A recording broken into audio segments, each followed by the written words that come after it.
Baik, kita mulai. Bismillahirrahmanirrahim. Assalamualaikum warahmatullahi wabarakatuh. Selamat siang, salam sejahtera bagi kita semuanya. Salam Om Swastiastu, Namo Buddhaya, salam kebajikan. Yang terhormat pimpinan Komisi Pemberantasan Korupsi Bapak Setio Budianto, Bapak Fitroh Rohcahyanto, Bapak Ibnu Basuki Widodo, dan Bapak Johannes Tanak. Dan mohon izin Bapak Agus Joko Pramono belum bisa bergabung dalam konferensi pers pada siang hari ini karena sedang ada kegiatan lainnya. Dan yang kami hormati seluruh pejabat struktural KPK, baik eselon 1 dan eselon 2 yang bergabung dalam konferensi pers kinerja tahun 2025 pada kesempatan kali ini. Dan tentunya seluruh rekan-rekan jurnalis yang terus membersamai dan mendukung kinerja-kinerja pemberantasan korupsi oleh KPK. Pada kesempatan kali ini kami akan menyampaikan capaian KPK untuk tahun 2025. Tahun ini KPK menghadapi tahun yang penuh dengan capaian progresif sekaligus tantangan dalam pemberantasan korupsi. Baik dari penindakan beberapa perkara besar, kemudian dari pencegahan, KPK juga secara progresif melakukan pembenahan pada tata kelola yang lebih strategis, hingga pendidikan anti korupsi yang merangkul seluruh elemen masyarakat. Namun teman-teman media, yang paling penting adalah setiap langkah yang KPK ambil berangkat dari harapan masyarakat. Harapan untuk layanan yang jujur berintegritas, negara yang bersih, serta masa depan yang lebih adil. Hari ini, Senin 22 Desember 2025, KPK akan menyampaikan capaian kinerja akhir tahun, baik pada aspek pendidikan dan peran serta masyarakat, pencegahan dan monitoring, koordinasi dan supervisi, serta penindakan dan eksekusi. Pada kesempatan pertama, kepada Bapak Johannes Tanak berkenan untuk menyampaikan pada bagian koordinasi dan supervisi. Baik, terima kasih atas kesempatan diberikan kepada saya. Assalamualaikum warahmatullahi wabarakatuh. Selamat siang, salam sejahtera bagi kita semua. Om Swastiastu, Namo Buddhaya, salam kebajikan. Yang saya hormati pimpinan KPK, sini ada Pak Setio Budi, ada Pak Fitro, ada Pak Ibnu, dan saya sendiri serta rekan kita satu, Pak AJP sedang berhalangan melaksanakan tugas. Untuk itu kami berempat akan menyampaikan kegiatan dalam konferensi pers ini sebagai berikut. Saya akan menyampaikan terkait dengan dari 5 kedeputian, saya akan menyampaikan 2 kegiatan kedeputian, masing-masing koordinator dan supervisi dan pencegahan dan monitoring.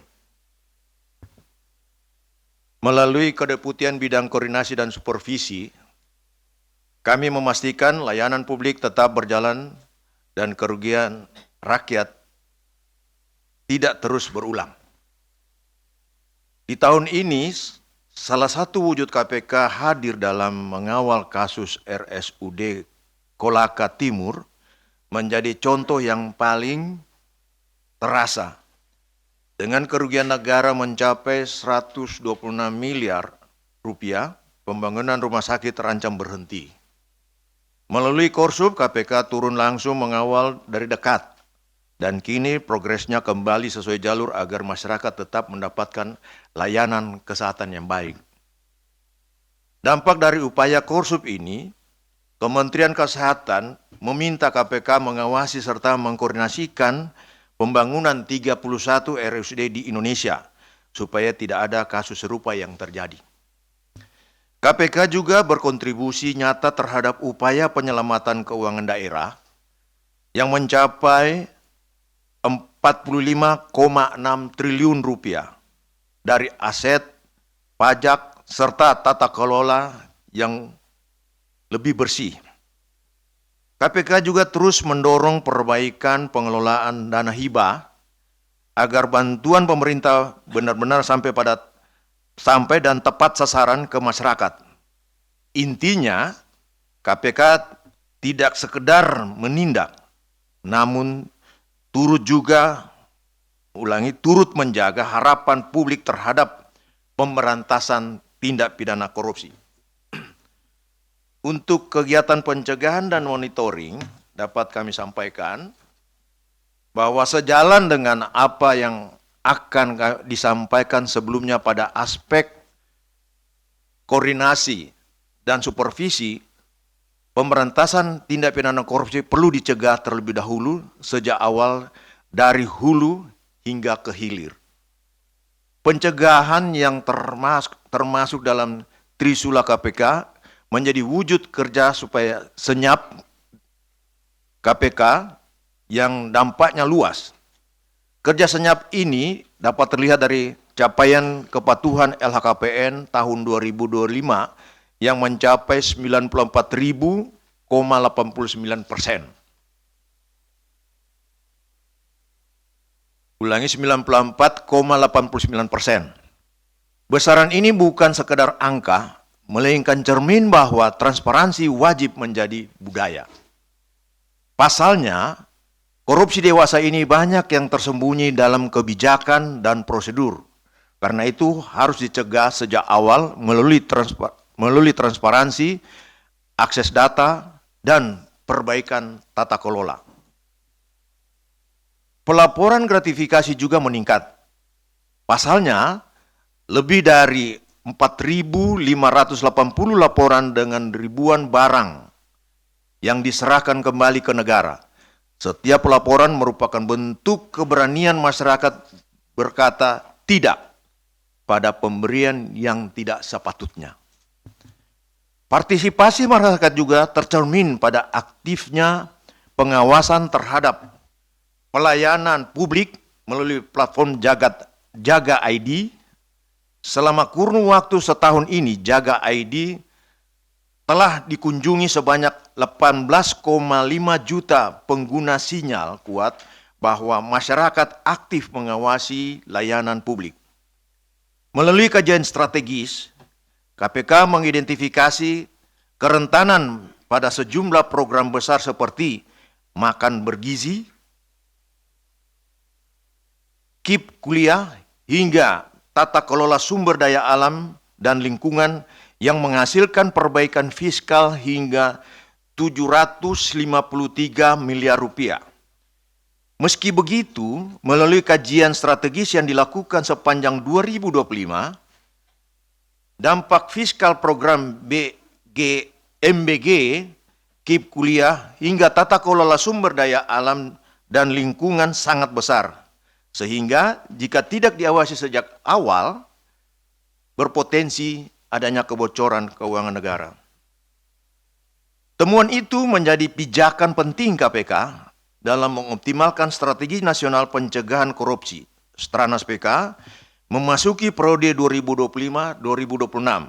Stranas PK melibatkan aktif 67 kementerian atau lembaga serta 38 provinsi dengan 15 aksi pencegahan nasional untuk menyasar sektor-sektor berisiko tinggi secara lebih fokus dan terukur. Hingga akhir tahun ini, pelaksanaan aksi Stranas PK menunjukkan pertumbuhan positif dengan mencatat dampak fiskal dan perbaikan seperti pengembangan Simbara yang mendongkrak PNBP senilai 432,2 triliun rupiah. Dampak lainnya yakni pemanfaatan NIK untuk perbaikan subsidi listrik memberikan dampak sekitar 14,5 triliun rupiah per tahun. Di tahun ini, KPK juga merilis Indeks Integritas Nasional 2025 dengan skor 72,32. Perlu diketahui Skor ini meningkat dari tahun 2024 dengan skor 71,53. Meskipun begitu, masih perlu perbaikan yang harus terus dikejar. Pada akhirnya, pencegahan bukan hanya menjaga sistem, melainkan turut menjaga masa depan masyarakat. Selanjutnya saya serahkan kepada Mas Budi selaku jubir. Terima kasih Bapak Johanis Tanak yang telah menjelaskan secara lengkap dari bagian koordinasi, supervisi, dan juga pencegahan dan monitoring, bahwa dari kinerja-kinerja pada Korsub dan pencegahan dan monitoring tidak hanya output tapi juga outcome sekaligus penyelamatan potensi kerugian keuangan negara dengan nilai yang sangat besar. Selanjutnya pada bagian ketiga, pendidikan dan peran serta masyarakat, kepada Bapak Ibnu Basuki Widodo, mohon berkenan kami persilakan. Pak Budi, saya dan rekan-rekan semua, saya mohon izin karena saya ada tugas di luar kota dan pesawat saya jam 4, saya untuk menghindari jangan sampai terlambat, ada tugas negara yang penting juga, tugas yang diberikan kepada KPK yang sangat penting juga. Saya mohon izin dan setiap perkembangan saya yakin dan percaya Pak Ketua berserta rekan pimpinan lain dapat menjawab atas pertanyaan yang terkait dengan yang saya sampaikan. Terima kasih. Saya mohon izin. Assalamualaikum warahmatullahi wabarakatuh.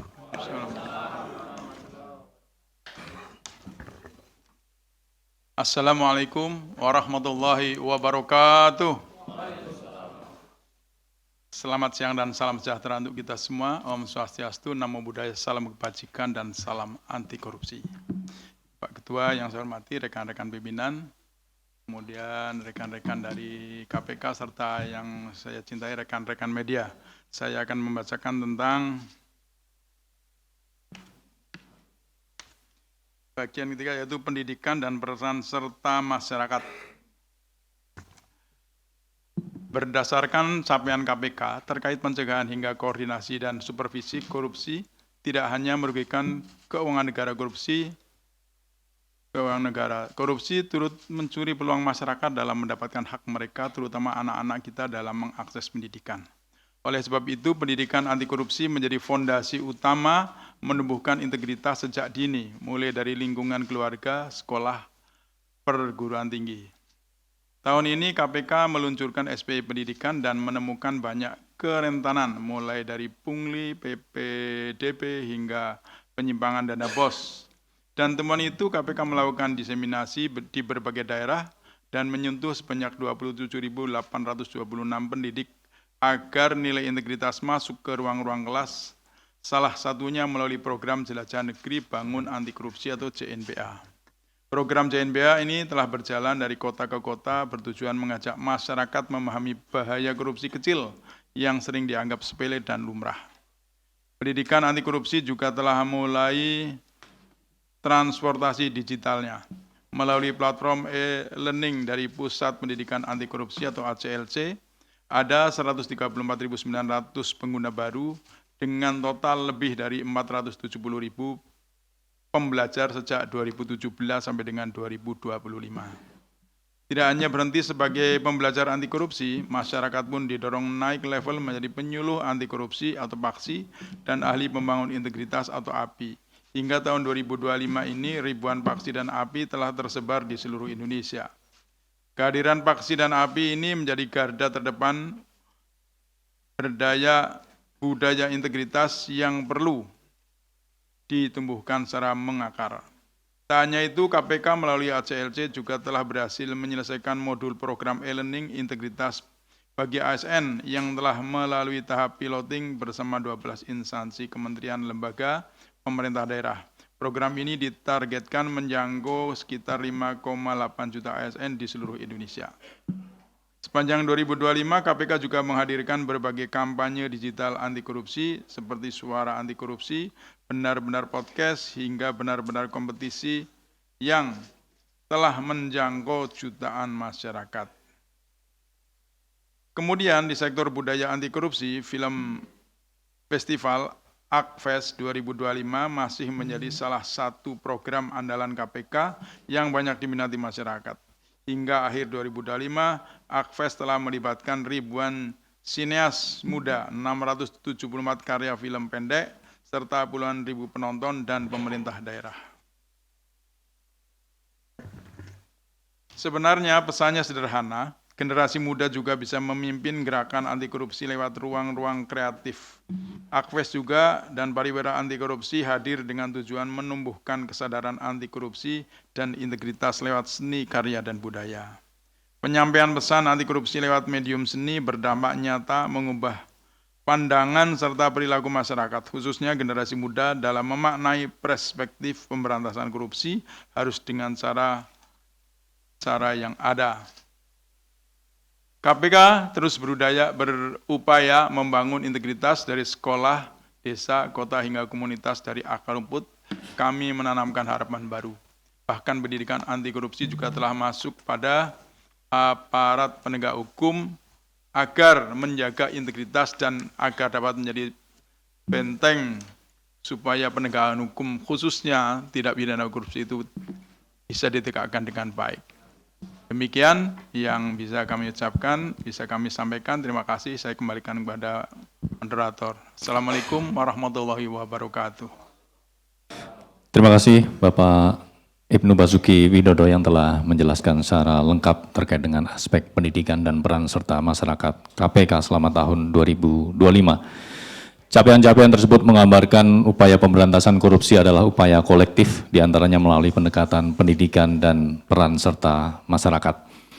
Selanjutnya untuk bagian keempat, yaitu penindakan dan eksekusi, kepada Bapak Fitroh Roh Cahyanto, kami persilahkan. Baik, terima kasih Mas Budi. Di bidang penindakan panjang tahun 2025, KPK memperkuat penindakan bukan sekedar angka, melainkan untuk mewujudkan keadilan bagi masyarakat. Karena setiap penindakan membuka jalan bagi perbaikan sistem. Ada 11 penangkapan para terduga pelaku tindak pidana korupsi atau yang lazim dikenal di masyarakat sebutan OTT. Yang KPK lakukan tahun ini mengungkap praktek sistematis di sektor-sektor yang menyentuh hajat hidup orang banyak, seperti layanan, kesehatan, pekerjaan umum, hingga jual beli jabatan. Banyak kasus kok berawal dari keberanian masyarakat dalam melapor, dan itu menjadi sumber energi bagi KPK. Dari penindakan selama 1 tahun ini, KPK menetapkan 118 tersangka, memproses ratusan perkara, dan memulihkan aset negara mencapai 1,53 triliun rupiah. Angka tersebut menjadi angka tertinggi di 5 tahun terakhir ini. Selain itu, KPK turut melakukan serah terima barang rampasan. Barang rampasan negara, CQ PT Taspen atau Persero berupa uang tunai sejumlah 883 miliar rupiah yang telah ditransfer ke rekening giro THT Taspen dan 6 unit efek atau surat berharga yang telah dipindahkan ke rekening efek PT Taspen. Lebih dari 1.500 warga ikut serta dalam bidding lelang barang rampasan negara. Capaian ini tentu menjadi bukti bahwa publik ingin mengambil kembali apa yang menjadi hak mereka. Bagi KPK, penindakan bukanlah akhir. Temuan dan pembelajaran dari penindakan menjadi dasar penting untuk mendorong perbaikan sistem, tata kelola, dan pengawasan agar praktek korupsi yang sama tidak kembali terulang. Demikian dari bidang penindakan, saya kembalikan ke moderator. Baik, terima kasih Pak Fitro yang telah menyampaikan bagaimana pengaitan atau integrasi antara strategi penindakan, koordinasi supervisi, pencegahan dan monitoring, serta pendidikan dan peran serta masyarakat.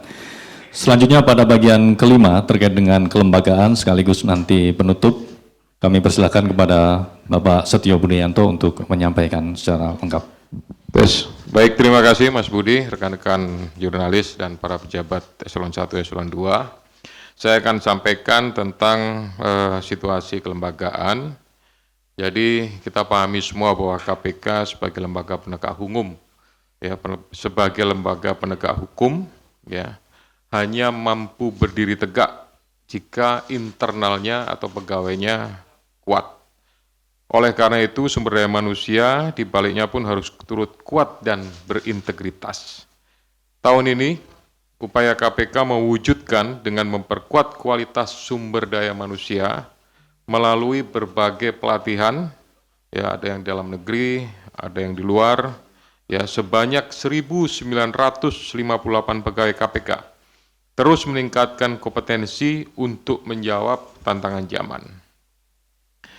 Kemudian kompetensi pegawai KPK juga perlu dikembangkan di era digital dewasa ini. Dengan demikian, KPK berupaya mempercepat transformasi digital melalui blueprint atau cetak biru KPK 2025-2029 menuju layanan yang digital by design serta sejalan dengan visi Government 5.0. Lembaga tidak akan lebih kuat jika tidak ditopang dengan kerjasama dan kolaborasi. Oleh karenanya, di tingkat global, KPK memperkuat kerjasama internasional, ada 32 Mutual Legal Assistance atau MLA, puluhan perjanjian kerjasama atau PKS, dan berbagai peran penting di UNCEC atau UNCIC dan OECD. Kemudian penguatan kelembagaan juga ditunjukkan dengan penyerapan anggaran yang mencapai 98,19%, mendekati 100%. Dan pendapatan negara bukan pajak atau PNBP yang disetor KPK sebesar 539,6 miliar. Ini meningkat dari tahun 2024. KPK juga menyerahkan barang rampasan milik negara tadi sudah disebutkan oleh Pak Fitro.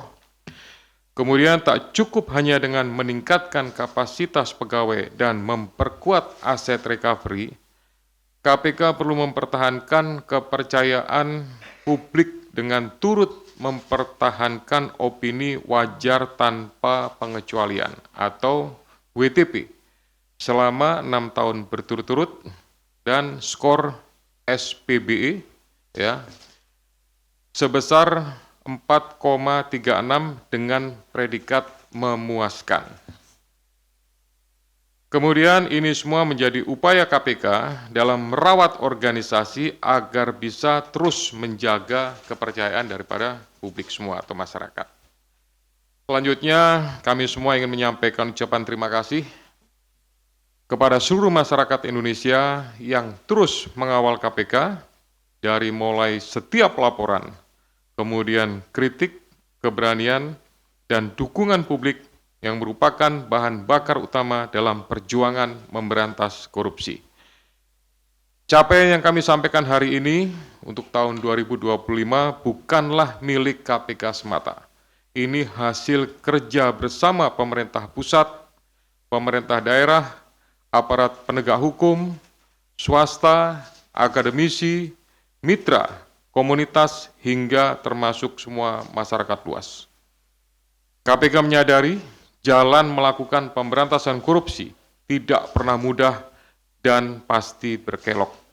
Namun kami percaya ketika sistem diperbaiki, manusia diperkokoh integritasnya, dan publik terus terlibat, Indonesia bisa menjadi negeri yang lebih bersih dan adil, khususnya mewujudkan Indonesia Emas 2045 dan Indonesia Bebas Korupsi 2045. Demikian yang dapat kami sampaikan. Terima kasih untuk semua perhatian, terima kasih untuk dukungan, terima kasih untuk partisipasi, laporan semuanya yang sudah diberikan kepada Komisi Pemberantasan Korupsi. Saya kembalikan kepada Mas Budi, silakan. Terima kasih kepada Pak Ketua yang telah menyampaikan terkait dengan kelembagaan KPK. Seluruhnya telah disampaikan dan ini menjadi transparansi dan akuntabilitas KPK dalam kinerja pemberantasan korupsi khususnya di tahun 2025. Selanjutnya kami akan membuka sesi tanya jawab, sesi pertama untuk 3 penanya. Kami persilakan. Sudah jelas semuanya? Terima kasih. Enggak ada? Baik. Terima kasih teman-teman media.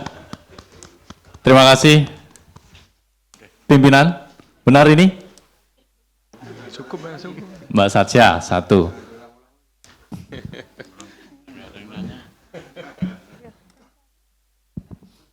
Selamat, udah bisa.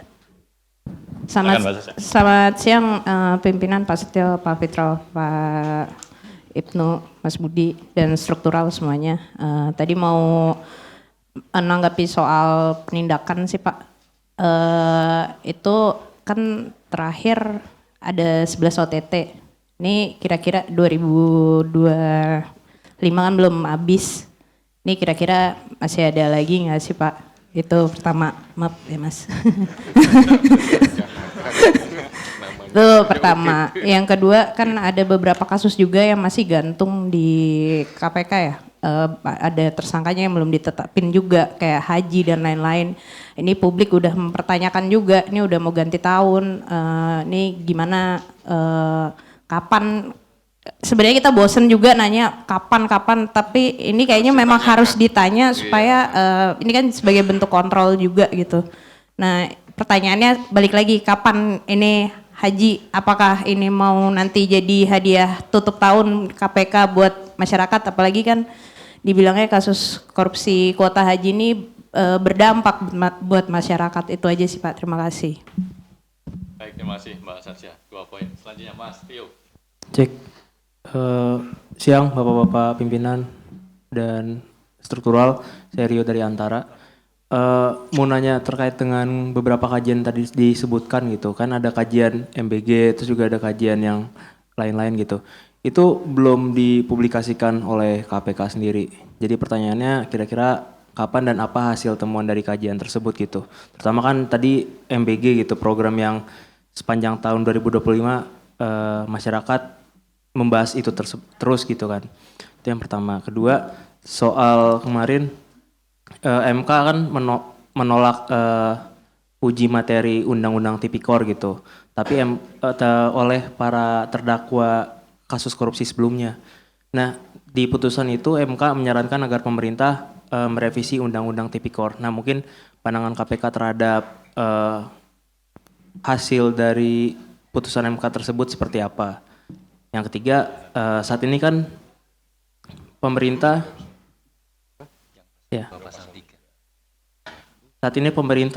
sedang menyusun peraturan pemerintah soal penempatan polisi di luar struktural Polri gitu. Nah, mungkin apakah KPK dilibatkan oleh pemerintah? Kalau dilibatkan, sejauh ini bagaimana tanggapan atau pandangan KPK? Terima kasih. Baik, terima kasih Mas Rio. 3 poin. Mbak Satya terkait dengan kegiatan penangkapan atau yang lazim disebut OTT. Dan poin kedua terkait beberapa perkara yang belum tuntas, itu kapan. Dan Mas Rio ada 3 poin pertanyaan terkait dengan kajian-kajian yang KPK lakukan, khususnya yang di sektor strategis seperti MBK, politik, dan sebagainya. Poin kedua terkait dengan uji materi Undang-Undang Tipikor, khususnya pasal 2, pasal 3 ya, di MA, dan yang ketiga terkait dengan putusan MK mengenai penugasan anggota kepolisian, khususnya di KPK. Mungkin yang pertama kepada Bapak Fitro untuk menanggapi. Baik, terima kasih atas pertanyaan dari teman media. Untuk OTT, kalau ditanya apakah di akhir tahun yang masih sekitar 10 hari ini masih ada akan OTT lagi, ya tidak ada rencana sebetulnya, tetapi semua berjalan, berproses. Ya sebetulnya KPK prihatin kalau kemudian masih ada OTT, maknanya kan korupsi masih masif gitu loh. Ya proses itu masih ada terus. Memang KPK mengandalkan keikutsertaan masyarakat, sehingga banyak sekali memang laporan ke kami untuk kemudian melakukan penindakan. Kedua, mengenai beberapa perkara yang memang belum tuntas dan belum diselesaikan di tahun 2025, bukan karena faktor apapun, tetapi murni karena untuk kecukupan alat bukti. Mudah-mudahan untuk perkara penyidikan kasus kuota haji akan segera kita tetapkan tersangkanya. Jadi teman-teman penyidik masih berkomunikasi intens dengan BPK. Kenapa? Karena memang kita akan sangkakan pasal 2, pasal 3 yang mewajibkan ada perhitungan kerugian negara. Jadi lambat sedikit, tapi harus pasti. Jangan cepat kemudian nanti lewat. Kan ini juga menyangkut hak asasi manusia juga gitu. Tapi KPK konsen untuk itu dan pasti akan menyelesaikannya. Kemudian sedikit tadi menyangkut uji materi di MK yang memang ditolak, tetapi MK kemudian merekomendasikan untuk perbaikan. Setahu saya yang diuji material adalah pasal 2 dan pasal 3. Memang itu perlu hati-hati untuk kemudian dalam proses menerapkannya. Ada beberapa kasus kalau kemudian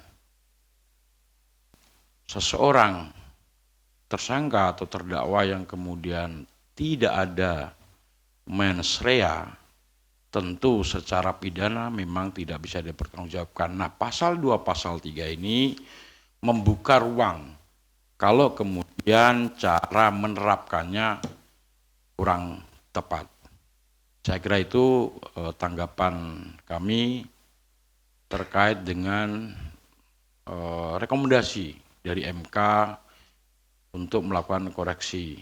Tentu koreksi dalam proses pelaksanaannya untuk hati-hati. Nah, ini juga menjadi pertimbangan KPK dalam menetapkan seseorang menjadi tersangka harus betul-betul berdasarkan alat bukti dan tentu mens rea-nya harus betul-betul kuat. Demikian. Mungkin dilanjut Pak Ketua. Terima kasih Pak Fitro. Berlanjut kepada Pak Ketua terkait dengan hasil kajian KPK 2025 dan juga putusan MK mengenai penugasan anggota kepolisian di KPK. Oke, baik, terima kasih. Yang pertama tentang beberapa kajian, Rio ya. Jadi gini, Kedeputian Pencegahan dan Monitoring itu secara intensif selalu melakukan kajian-kajian ya terhadap kegiatan yang dilakukan oleh pemerintah. Tadi yang disebutkan ada berapa, contohnya misalkan makan siang bergizi. Kemudian ada Kartu Indonesia Pintar. Nah, saya memberikan contoh untuk yang MBG ini. Nah, dari hasil kajian ada beberapa temuan antara lain yaitu tentang mekanisme pengadaan bantuan pemerintah atau BAPER. Nah, itu dilihat bahwa prosesnya masih cukup panjang. Ada ya semacam rantai pelaksanaan yang melibatkan banyak pihak, ya. Nah, disinilah perlu perbaikan. Hasilnya nanti akan diinformasikan melalui kanal jaga.id di akhir tahun. Nah, kalau sudah seperti itu, ya, itu tentu masyarakat bisa melihat. Selain dilakukan secara informasi, secara aplikasi, itu juga dikoordinasikan dengan pihak kementerian lembaga yang memindangi apa yang menjadi bahan kajian. Kemudian yang kedua, terkait adanya putusan Mahkamah Konstitusi, jadi memang di KPK ini ada beberapa pegawai yang bersumber dari luar, dari kejaksaan, dari kepolisian, bahkan dari kementerian lembaga lainnya. Nah, dalam mensikapi yang permasalahan putusan MK terhadap penugasan anggota Polri, ya, kami juga dilibatkan, artinya KPK dilibatkan dalam beberapa kali pembahasan. Terakhir kemarin di hari Sabtu, Kementerian Koordinator Hukum, Hak Asasi Manusia dan Imigrasi serta Pemasyarakatan itu melakukan rapat koordinasi dan pembahasan-pembahasan itu. Kami sampaikan ya bahwa secara kebutuhan ya untuk kepolisian itu masih ada kebutuhan di beberapa penugasan. Kemudian kita juga harus pahami ya bahwa ada beberapa undang-undang yang juga tidak diuji materi ya. Karena di Undang-Undang KPK sendiri menyebutkan bahwa untuk penyidik, untuk kejaksaan itu bisa bersumber dari lembaga lain. Ya, dengan memperhatikan bahwa ada undang-undang yang tidak diuji materi, maka ya kita tentu mempedomani hal tersebut termasuk Undang-Undang KPK sendiri. Itu jawabannya. Baik, terima kasih Pak Ketua yang telah menjelaskan secara lengkap terkait dengan kajian dan juga putusan MK mengenai penugasan anggota Polri di KPK. Saya rasa semuanya sudah lengkap. Pak Ibnu Basuki Widodo, barangkali ada yang ditambahkan. Monggo Bapak. Saya pikir sudah cukup jelas. Ya. Baik, terima kasih pimpinan Pak Setio, Pak Fitroh, dan Pak Ibnu, serta Bapak Ibu seluruh pejabat struktural KPK yang ikut dalam konferensi pers hari ini. Demikian, terima kasih juga teman-teman media yang sudah bergabung dalam konferensi pers hari ini. Kami akan terus mengupdate kinerja-kinerja pemberantasan korupsi secara berkala. Masih ada pertanyaan? Satu aja Pak Wakil. Satu. Oh nanti yang lain ikut lagi. Enggak, saya penutup aja. Oh, penutup ya. Ya, pertama izin Pak Ketua, Pak Wakil. Tes. Ya, ini tes ingin akan bagaimana sih siasat misalkan ini kan ada fenomena baru di KPK. Mic-nya ganti. Ada markup setrum kayaknya. Ayo. Ya, pertama saya mau nanyakan, ini ada fenomena baru. Pertama fenomena cuman di era ini itu ada muncul kayak pertama amnesti, abolisi. Tes. Nih kayaknya nggak boleh nanya saya nih. Tes. Ya.